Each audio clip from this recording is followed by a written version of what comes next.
Welcome to another episode of Threads of Enlightenment. I deem a couple of things very expensive. Number one, and I want to say thank you to my guests for coming. The first that I deem expensive is time. And they are willing to come and share some of this commodity with us because I know it is such a precious thing, and that when you're able to share with someone, I just want to thank you so much for that. The other is your journey, Edward, because in that journey, it made you who you are today. And the fact that you're here to share that with us, we are honored by your presence. And I want to thank you, welcome you to Threads of Enlightenment. Ken, I'm honored by your presence. I'm honored by everyone's presence who's listening. In Thank you, sir. over 1,000 cities in so many countries, I'm honored by the universe, to be honest. I'm honored that no, I I like this. actually am. I'm honored and grateful that I get to wake up in the morning and do the things that I love and face exciting challenges and work with great people. I love this conversation, the beginning of it, because um, I tell my people, and I've been telling them, there are two programmings that are going out there, basically. One that keeps us, and I call it the default living. We all are creators. We create by the way we process our thoughts and all of those things, and we create things.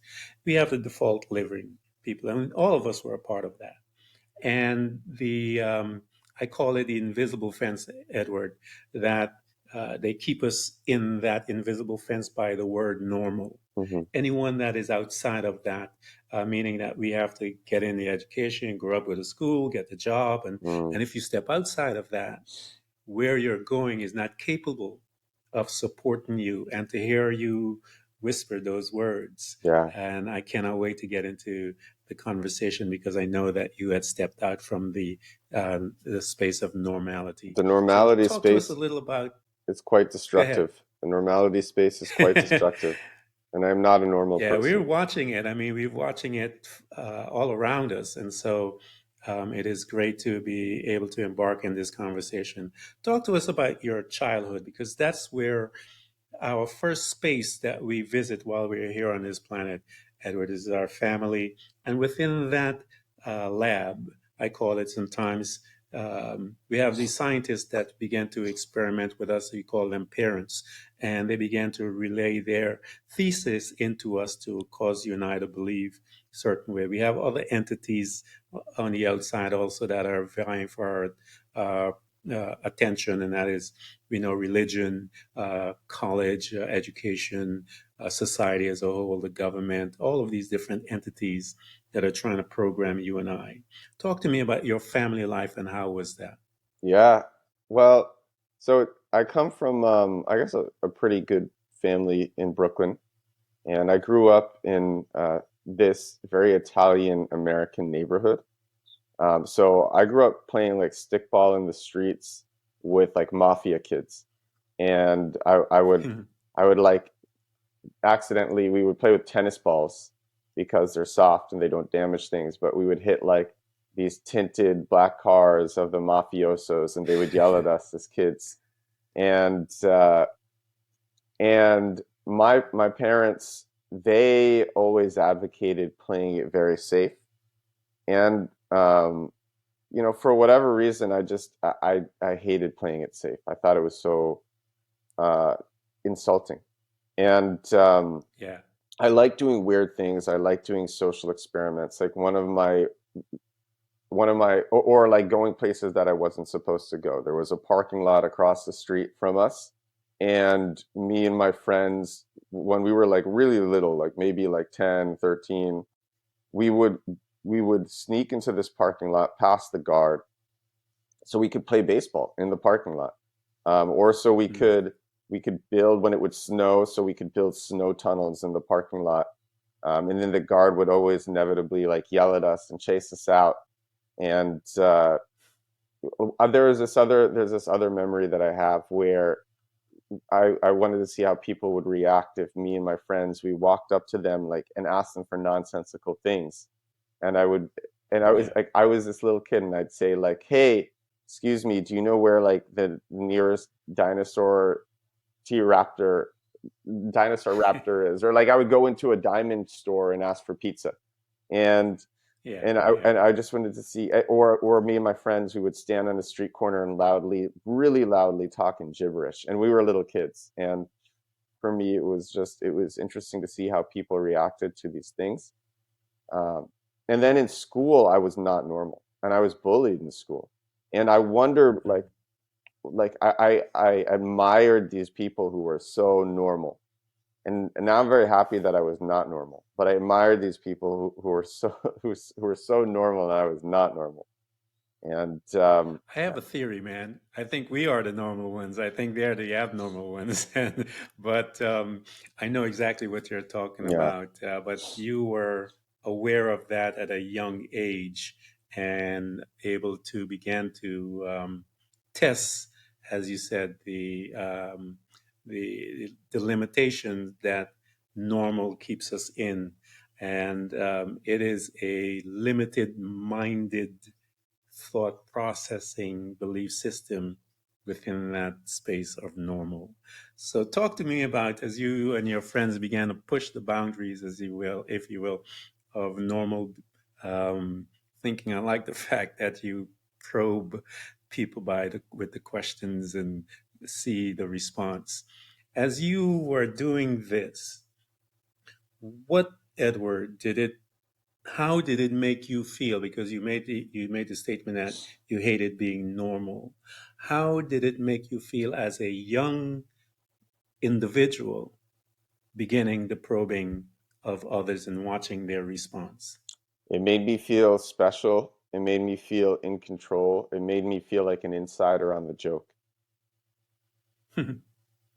Nice, nice. Yeah.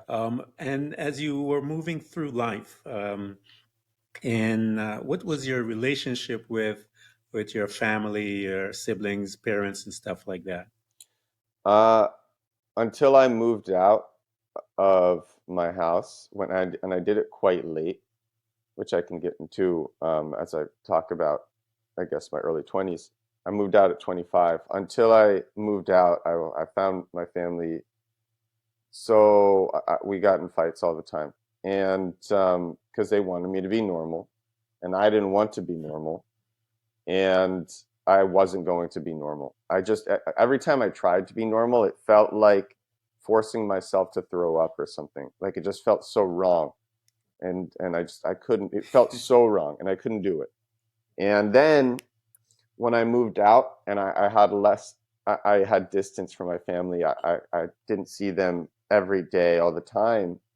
I saw them as such, especially my parents, as such vulnerable people. Yeah, And I started just wanting to see them be happy. And and even though I was so angry at them all the time while living there, I very quickly switched to just wanting to send them as much love as I could, and having them be happy. In fact, my father's birthday is soon. I'm here in Warsaw. I'm in Poland right now, and they're in Brooklyn. hmm, I'm traveling throughout Europe. I'm doing, I guess, a not normal thing. I've been traveling for 4 years. I lived in Ukraine for 2 years. Left 10 days before the war started. wow. I'm in Warsaw now with a bunch of my refugee friends and just people from all over. I mean, I was in Barcelona a few days ago. Like, and so I'm going to call my dad for his birthday and send him a lot of love. And my parents are these normal people, and especially my dad. He's this like typical crusty New Yorker who it's very Hmm. hard for him to express feeling. But you know what I do every time I talk to him? I say I love you because he can't. It's so Yeah, hard for him to say that, so I say it. And yeah, yeah, and that's because I'm not normal, and I always see that it's good to like I always see that it's good to push myself to the uncomfortable things. That's a not normal mindset to have. The normal mindset to have is to do what's comfortable yeah, and spend your Fridays like just I don't know, like spend your time off from work drinking, and watching dumb stuff and going to the bar. And anyway, I'm not like that. So And doing it over and over again. yeah, and doing it over and over again. Yeah. That's the normal thing. So um, yeah, I didn't. I found my family very frustrating to live with. I still do, and I have a lot of sympathy and love for them, and I always try to express that. I don't want to see them sad. They're getting older, like, and yeah, I want their time on this. I want their time here to be really nice, really pleasant, filled with love, because they don't get a do-over. And Yeah. yeah, Yeah. and I know when they're gone, I'm gonna feel it. And so um, I want to say I love you to them while they're here instead of when I can't.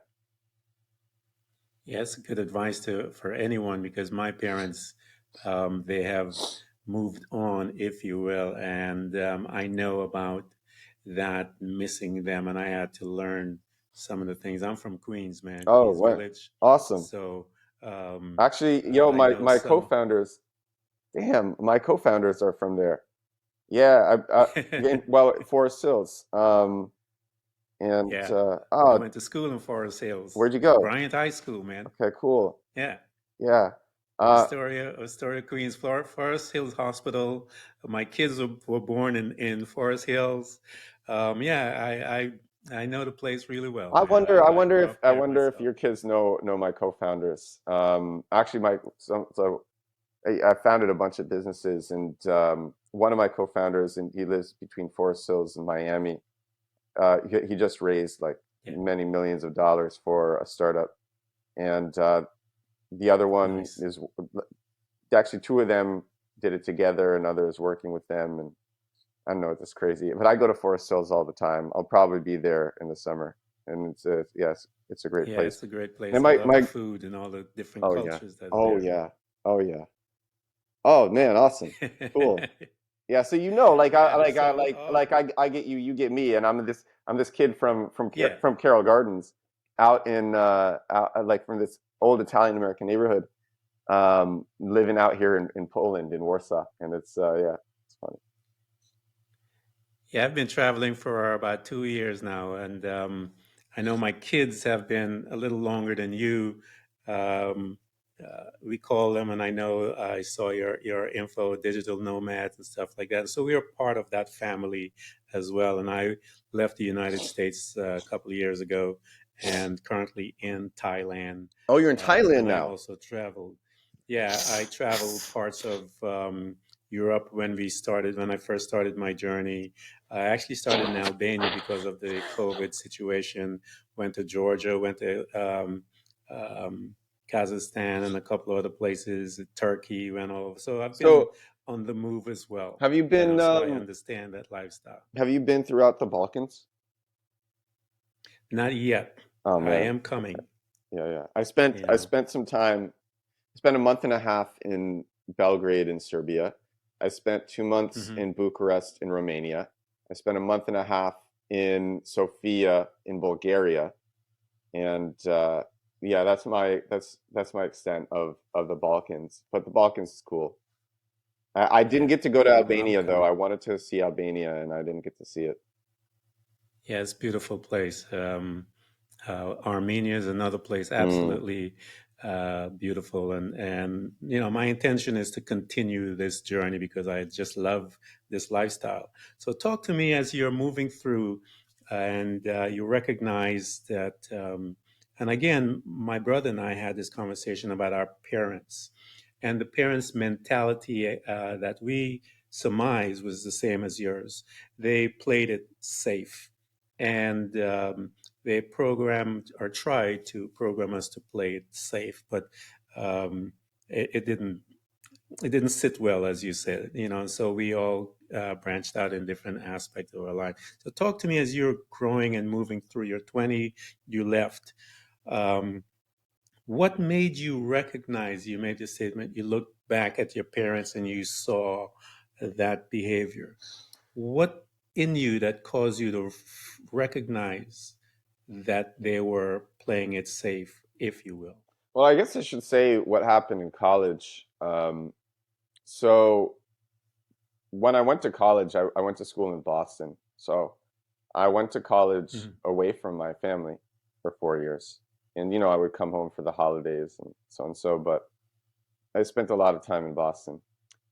And I loved spending time there. I made all these friends in college, and I went to film school with weird people because that's the type of people Mhm. who go to film school. It was a film and theater school called Emerson College, maybe the top one for film and theater. And I mean, all of Yeah. my classmates are weird. Theater kids are weird. Film kids are weird. TV kids are weird. We're all weird, and I loved it. I was at home, and so I found this group of like-minded people, and then we just started doing like crazy things, and I ended up becoming one of the first viral video creators on YouTube. And Mhm. my first viral video, I was 19 years old, and we did this like crazy racing thing around New York City in a car, which I can't actually say more about. The statute of limitations has expired, but I just think it went pretty viral, and Yeah. we ended up being investigated by the FBI. Nothing came of it, Yeah. but it was crazy. And but that was our first viral video. I mean, if you Google me, you can find it, I'm sure. Um, but I don't want to make like a big deal about it. And Yeah. and then so but that went viral, I guess, during my senior year. And I was trying to do like I was on like 4chan, trying to have like threads blow up on 4chan, and I had one blow up. It was Mhm. this guy. He had this video game radio show on Sunday at 2 a.m. on our local radio station, and no one listened. And I wanted to help him, and I made a Yeah. post asking for help on 4chan, and we set the record for the listeners. And that was like my first taste of like just being different, like really. That was my first taste of difference leading to something tangible. And Yeah. yeah, and so I came home and I was living at home, but I kept making these viral videos. And I like I said, I love doing social experiments. And so the biggest one was me. I took one of my friends, and now this guy is head of events at Forbes. So he's like an executive at Forbes. He throws all their events around the world, and he's Wow. one of my best friends. And I said, I met him. I met him in 2009, I think. And when I met him, he struck me as someone who was famous. I thought he might be famous. In fact, I Mhm. met him when I was interning at ABC, and he was interning at ABC as well. He's 2 years younger than me. And I said, you strike me as the type of person who is famous. Like, you sound famous, you act famous. Like, what if we just surrounded you with like fake paparazzi, and we walked through Times Yeah. Square? Do you think like people would think you were famous? And then he went on Craigslist without even asking, and he got two bodyguards to walk through Times Square with him, and we ended up we produced this thing where we had we had two bodyguards, fake paparazzi, my friends from film school filming it, and we walked through Times Square, and we fooled thousands of people into thinking that he was an A-list celebrity. We put it on YouTube, and then I put the video on Reddit. It went to the number one place Mhm. on Reddit back when that was important. And like 2 days later, we were going on the Today Show, Good Morning America, 2020. We were flown out to LA to be on NBC daytime talk shows, and we almost got a TV show, but we didn't. We didn't know a lot. I mean, we didn't know, but we didn't know the right questions to ask the TV executives who were asking Yeah. us, and then we made other viral videos after that. But um, so I did these things, and I started seeing myself as different, I guess, and realizing just like this isn't something that normal people do. I mean, back when I was in Mhm. high school, I was putting myself on YouTube back when people thought that was weird. When YouTube, now everyone's on YouTube, Yeah. and now everyone's Yeah. on Instagram and online. But there was this time when when I was growing up, where people were like, if you put yourself online, you're gonna get kidnapped, and that was a conventional. That was especially in New York City. I mean, you know it. You know what I mean. Yeah, And yeah, yeah. and I did it anyway. And yeah, and after a while, I was having these viral videos. I was actually a promoter at New York City nightclubs. And I don't know, since you're from New York, maybe you know some Nice. of these places like One Oak and Avenue, and the places Yeah. in the meatpacking district, Hmm. and throughout That's Chelsea. that's where all the clubs were, man. We That's where they love were. it. That's where they were, and I was there every So night. talk to me. What all of this different way of not being normal and doing the things that you were doing. What was it doing to you as an individual, Edward? What beliefs did you started to really begin to lodge within yourself as you began to see uh, this part of yourself as you're doing this? What started to happen to you, man? I became a lot more charismatic, a lot more. I wasn't that charismatic when I was in high school. I was bullied, and I didn't really know how to make friends, how to relate to people.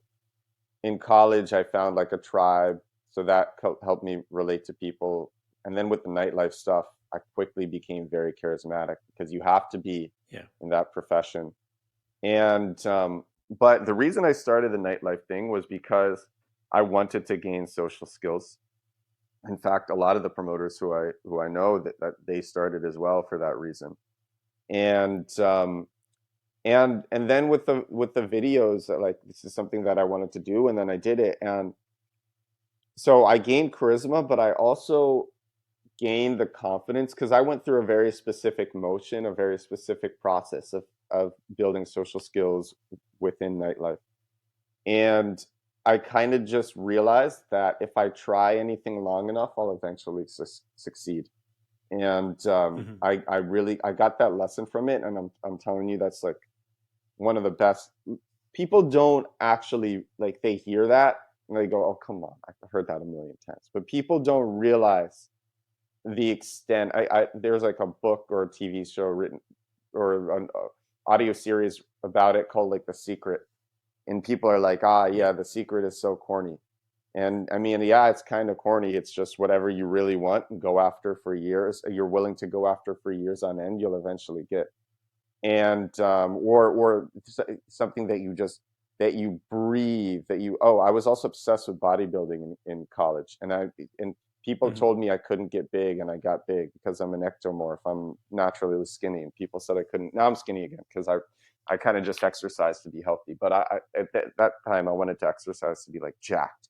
And that Yeah. was the first time I kind of just realized, like, I people said I couldn't do it. I said I'm going to do it, and then I did it, and it was, yeah. So I think, like, realizing that the secret is real, realizing that if you are Hmm. obsessed with something, you will get that thing, and don't think that you won't, because if Yeah. you're obsessed, you're not going to stop until you get it. And that was amazing. That was It's amazing it. for me.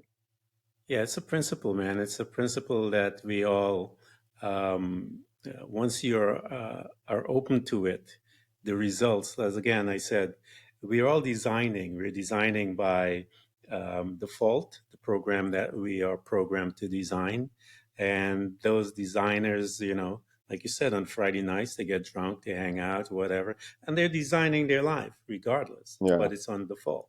And then you have those that you said are not normal or don't want to be that type of a designer, that wants to be more of a partnership with the universe, if you will, with God. You want to be a partnership and purposefully design. And as you said, one of those tools that we use is that if you stay with it, if you become obsess, as you said, what happens is that you're gaining more knowledge. You're putting your energy into that specific thing. You're beginning to become more like a marksman, if you will. As you begin to turn the knob and get fine tuned with it, then it will come into existence. Because why? You're calling it into Yeah, I'm existence. calling it. And I'm because you're manifesting it. calling it into existence, you're manifesting it by your way of thinking, the way you speak, the words you speak, the actions, all of it, and it will come to pass. So here you are, this young content creator at a young age, and one of the first in on YouTube and all these different social media places, and you begin to change and gain your confidence, if you will, as you're moving through life, Edward, and you began to notice all of these things. Um, what was it that the catalyst that said to you, okay, um, I want to do this? What was that situation that happened in your life that I know sometimes it's not one, it is a series of things. And then one day you have that eureka moment, if you will. What were some of those incident that started to happen in your life that steered you into where you are now as a content digital nomad? Yeah. Well, so actually, the biggest was bodybuilding. Now that I think Mm, about it in college, because I had I had this friend, and he became like my best friend for 10 years. And he was a bodybuilder, and I met him in college. He went to college with me. He was my age, and he was obsessed with bodybuilding when I met him freshman year.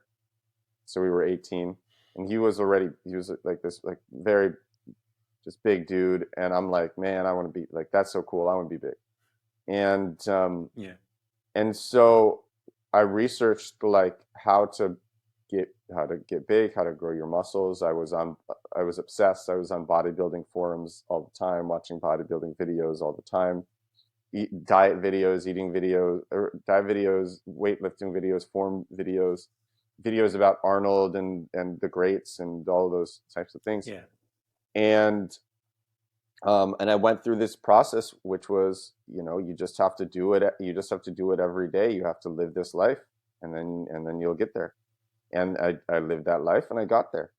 And so then when I took that kind of like to socializing and to nightlife, I kind of applied the same process. You just have to do it if you want to learn social skills, and you're someone who was bullied, and you're not like normally like cool, and yeah, you wanna actually like just understand people. You got to live that life. You got to do it every day, and you'll get there. So I said, yeah, okay, I'm gonna live that life. I'm gonna do it every day, and I got there. And then I was 25, and I was still doing this like nightlife thing. I didn't realize that YouTube would have turned into like what it would turn into when I had the viral videos, and I didn't stick with it. It was a big mistake. I should have immediately like parlayed these videos and started making daily vlogs. That's what I should have yeah, been doing.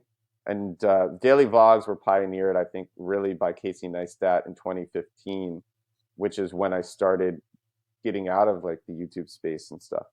But mhm, so my friends from nightlife, they were getting into technology, and I said, okay, my friends are going into technology. I'm going to go into technology. Technology really intimidates me, and I'm like, I don't know anything about business and finance and tech, but you know what? I was able to do that bodybuilding thing, and I was able to do this like nightlife thing. And I was this loser in the literally the most exclusive clubs in the world, which are in New York City. And yeah, if I was able to do that, I'm sure I can do this tech thing. And so I chose search engine optimization, and now I'm probably one of the best search engine optimizers in the world. And that's because I nice, lived the life. I was obsessed. All I did is read and learn and experiment. And I spent so much time experimenting when others like weren't. And then I went to a big agency. I was doing it for Procter and Gamble and Microsoft and Time Inc. And I started my own agency. I was doing it for more big companies and small, medium-sized businesses.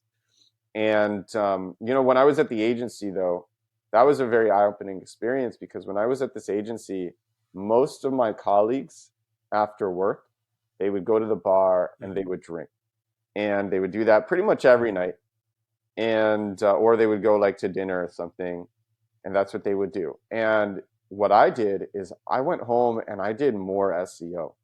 That's literally what I did. I would spend all day in the Yeah. office doing SEO for these big companies, and then I would go home and do it for my own site. And Yeah. um, I very quick when I started at that company. It's funny because I was the worst one there. I actually lied in the job interview and said that I could use Excel, and I didn't even know how to use Excel and spreadsheets, which is crazy. Um, and then within 3 months, I was almost the best one there. Within 6 months, I was the best one there. I was bored and I quit because I was bored. Wow. I just felt like I wasn't growing, and Yeah. it's because I took the same passion to it that I took to everything else in my life, which is I was obsessed, I lived the life, and I grew. And that's kind of what I'm doing now with like TikTok and Mm-hmm. an online presence and building a brand online. And I was doing that a bit actually during this time at the agency, and I didn't realize the power of it, and so I stopped. And now I understand. And Yeah. it's going. I don't know. It's going quite well. I've had like in the last like month, I've had or month and a half, I've had several videos get over 1 million views. Maybe like Nice.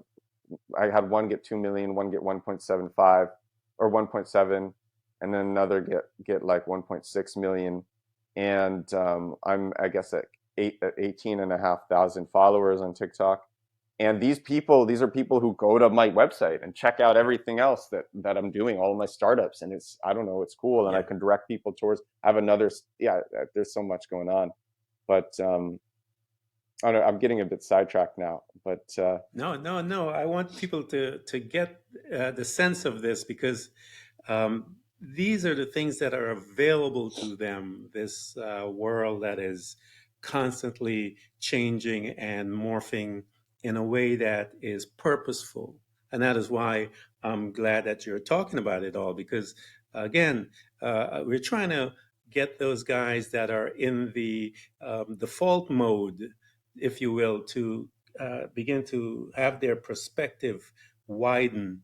And as they get their perspective widened from hearing our conversation, a thought will come into their mind and says, "Hey, wait a minute, I can do that," and they can then slowly begin to switch their perspective into something. First, you get in there, you become, as you state, obsessive with it in the sense where you're gaining knowledge. And once you're there gaining knowledge, what happens? You begin to become more confident. You begin to speak differently. You begin to think differently. Some stuff began to happen to you, and then eventually, what you want is there for you. And so, yeah, I'm glad that you're bringing in all of this because I want them to see that it is a possibility, but it depends on you and what you're doing and how you're doing it. So here you are, you're started all of these these businesses, startups, and stuff like that. Um, Talk to us about some of those, the process and the mindset, because Edward, people are afraid take to unhook from normal. Talk to them because you haven't been in that normal space for a long time.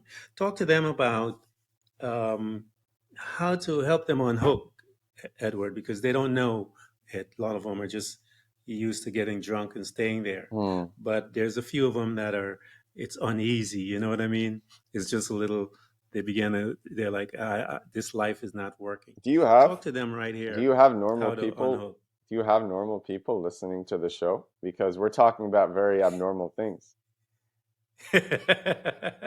Well, it's my hope that some normal people are listening to this because we want to change their life. We want to Yeah, invite them to come yeah, over to this aspect of living because, as you state, it is exciting. It is exciting, man, yeah. and it's ever so wonderful. So yeah, we want to bring them over. So I think you can make a career basically out of anything these days. especially since anybody is their own brand, is their own, anybody can be an influencer. And this is very boring, stereotypical advice, but it's just that's what worked for me. And it's just find out, like, figure out what it is that you can't stop doing. Maybe that's like playing video games. Maybe that's like, um, I don't know, building businesses. Maybe that's doing something like podcasting. Figure out what it is that you can't stop and just obsess over it relentlessly and shamelessly. And people will tell you you're spending too much time doing it. That's probably like really good if you hear that. And Yeah. and if you notice that you're doing that when other people are not, and especially people who should be, like my SEO colleagues, they weren't doing it. They would go to the bar instead, or like during lunch, I would still just I would eat alone, so I had more time to work on my own projects, and figure out what it is that you want to that you just really like, and I don't maybe put a goal in mind for how that will actually like benefit your life if you want to change your career towards that, for example. Yeah. Figure out a goal and then just understand that anything is possible with time. I just made a video about so most people, this is one of my favorite sayings. I really think this is true. It's not just a platitude. Most people overestimate what they can do in 2 weeks. They really overestimate. Hmm.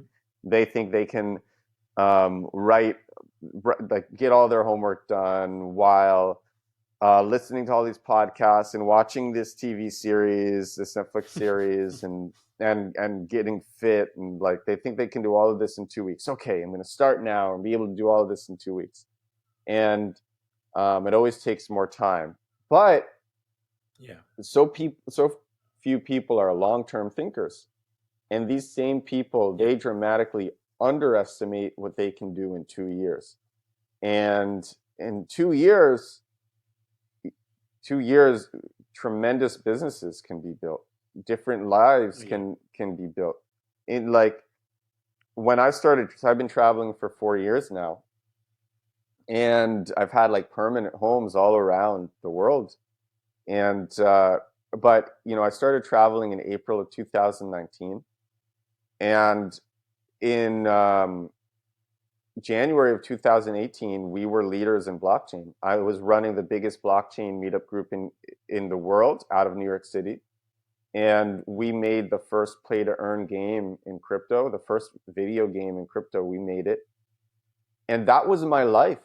And then 2 years later, I was living. 2 years later, at that time, I was living in eastern or in western Ukraine, and I guess like a month after that, I was stranded in Kiev because of COVID. And so two Yeah. years is actually a really long amount. And I had no idea that I would be traveling when we started that game at the beginning of 2018. I had no idea where I would be a year from then. And so people really, like, even a year's time, people can accomplish a lot. And Oh, so, yeah. but my point is find what it is that you just can't stop doing, because 2 years is a long time to do something. So make sure it's something you like, and then go hard. Just go hard. And yeah, that's what I would say. If you're like, no one's actually normal. Everyone has things that they're deeply passionate about. Yeah. Everyone. And if you don't, you do, and you'll find it. And and when you find that thing, just go hard with it and be shameless about it. You got to be always be Yeah. shameless. I learned that in nightlife. You got to be shameless if you want these people to come with you to the club. If you want to get more heads in, like, you just, if you want, like, if you want to be the fun one, you need to be the loud one, and you need to be shameless about it. And Yeah. yeah, I know exactly what you're talking about. I would tell people find a passion and be passionate about it. And what happens is when, like you stated, if you're going to be working in that passion 40 hours a day, if it's possible, and people look at you and go, aren't you tired? And you look at them, no, I'm having no, the best time of my life. And Yeah. so when you get there, that's when the worlds began to shift and things began to happen to you. So here you are, man. You've been walking this walk for a long time as far as outside of normal and so forth. And what do you see for your life, Edward, when you're looking at your surroundings right now and you're looking into expanding out into the future, if you will? We know that we are called to live daily and experience that specificness of that time and second that you're in. But when you're looking out, what do you see for you in this world that you are looking to step into? I know you have your social media stuff. I know you have a couple of your startups and your businesses. What do you see on the horizon, Edward, as you look into what is dancing around us on this planet at this time?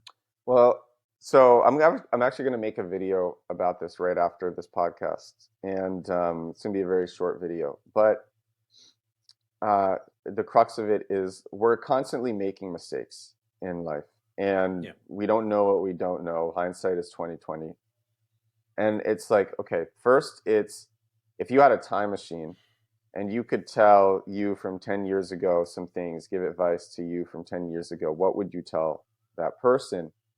But now, what about the you 10 years from now? What is that person trying to yeah, tell you right now? What is the person in the same way that you wish you could tell you from 10 years ago, oh, like, talk to your family more before they're gone, or don't quit this career path, or start a family with that person, or try to make it work with that person. All these sorts of things. There are things in your life now that you from 10 years ago, for you from 10 years from now, would like to advise you on. And what are those things? And I thought about that actually myself, because there are plenty of things that I wish I could tell me from 10 years ago. And I think yeah, me from 10 years from now would be like, start a family now. You're in your early 30s, you don't want to get too yeah. old. Start a family, and stick with something for the long term. But Yeah. I think the start of family is the biggest thing, and I hope that's coming soon. I have someone who I really like, and that's just, it's a priority for me to have children and to have a family, because I don't want to be so old that I'm like, oh my God, I wish I could have told myself this sooner. I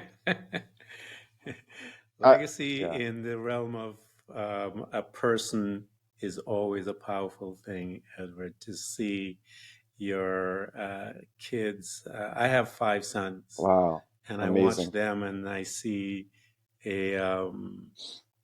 People look at me, and I'm like, I'm done. I have made my mark, and I am simply a spectator into whatever world they create. And so it's an honor to be able to watch and bathe in that. And so it's just like anything else, Edward. And you've learned the secret, and the secret is you find that and you become focus on it, and we call it obsession, but it's a focus. It's a deep focus, and when you become focused on it, you will bring everything to pass, including your relationship with this young person that you have uh, a vision with. And it is my advice as an older one I had. I would sit down with that individual, and I call it a covenant.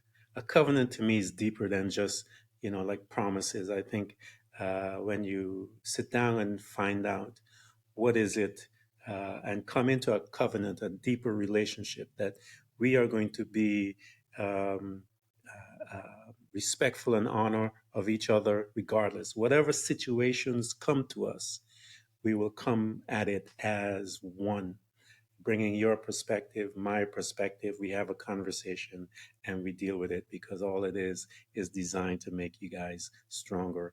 If you see that, if you don't, it can be designed to destroy you if you allow it.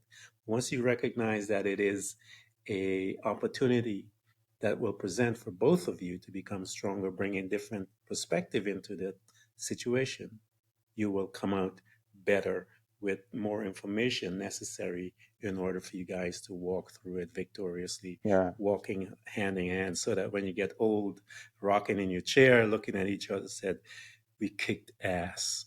And so that's what you want to find that person when you're older and you're in the rocking chair together. You look at each other and say, we kicked ass. Yeah. And so my hope is that you find that individual, man, because it is um, all of us seek it. And so, like you said, it's a matter of knowing what you want and how to get it. Um, I want you to talk to some of these young folks, uh, um, that are distracted, if you will, Edward. And I know you said that, you wanted having that conversation with your older self. I do that all the time. And I start making decisions to impact my future Ken. Um, Talk to some of these folks that are listening to us and challenge them to, like you said, to become unapologetic. Get busy, man. Talk to some of them to help them make that jump. Hmm. Um, the thing about being unapologetic and shameless is, from my experience, you can't just flip a switch and change it. It's a very, you have to be patient with yourself, and Yes. it's a gradual change. And really the only ways, I would say, like, if you're that person, try to like learn the skill of being shameless and unapologetic, and in learn it in places where you don't really know anybody. So go to like meetups, do virtual meetups if you have to. Uh, you can go on like free virtual networking services like Lunch Club. I'm sure there are many others now. Lunch Club is very popular. I use that. And figure out what it is how shameless you would act. Try acting that way. Do it over and over again. I would, when I was becoming more shameless, I would do speaking exercises, and I would just like talk out loud. And if you can't, if you live with people and you can't really do these speaking exercises where you talk confidently, then I would also, something else that I would do is I would put in headphones. I would go for a walk. I wouldn't be listening to anything, but it would look like I was. And then I would practice talking as I was walking. So I would walk down the street in New York. People would see me. They would just think I was on a loud call, but I was actually practicing Yeah. speaking. And um, and it's a simple thing that you get better with practice. But you got, no one, like, so few people are patient nowadays, and nobody, so few people who are big get there immediately, and the ones who do get there immediately, they tend to lose it because they don't know how to deal with it. Yeah. And in fact, that was me, because I was one of the early viral video creators, and we had these videos blow up. I didn't have much experience getting there. I just I Yeah. just got lucky several times. I don't know if you call that getting lucky, but um, I didn't know how to deal with it, and I didn't know how to turn that into something. And so, whereas the other things in my life that I wasn't naturally good at, but I really wanted to be good at, when I got those things, then I knew what to do with them. And so, you just gotta practice. You gotta live that life, and more than anything, you gotta be patient with yourself. I think that's one of my greatest strengths, is that I'm very patient with myself. I really believe that no matter what, I'll make it. And Yeah. the reason I believe that is because I've seen over and over again with myself and with others what happens if you try and you try and you try and you practice and you practice and you practice, and you make an attempt and fail, make an attempt and fail, make an attempt and fail, and eventually you succeed. And then when you win, everyone's like, I always knew you were going to win. And then you keep winning. And yeah, yeah, yeah. Yeah. And anyone that has been listening to Edward and um, I want you guys to get into his space. I'm going to provide all of that information to you guys so that you can get there. SEOs, those of you that have businesses that you are struggling, um, that insight that Edward has can change your life forever, so that he can teach you and show you aspects of your business, online business, that you can maximize your outcome. Just get into his space. If you have questions about, hey man, how do I focus? How do I get in touch with Edward? He will spend the time and help you to attain the thing that you need in order to move you through. This guy has been walking the walk for since he was a young man, stepping outside of that fence, what we call normal, and he has learned how to navigate through it and in it and from it and become very successful. And we want to bring you to that space so that you can be able to travel the world, that you can wake up in another city, you can taste another culture, you can see people from different aspects in this planet and on this planet. It is a beautiful space, man. And I want to thank you so much, Edward, for coming and sharing with us here at Threads of Enlightenment. Ken, thank you so much for having me. Yeah, I'd love for anyone to come and say hello. I'm active on TikTok. Just search Build in Public. That's my handle, Build in Public. If you don't have TikTok, also Twitter. My handle is Show Progress, one word. Show Progress, one word. Or just my website, edwardsturm.com. There's a contact form there. Get in touch, and I read everything that everyone sends me. And or LinkedIn. I'm in a million places, and I'd love to hear from Yeah. anybody listening.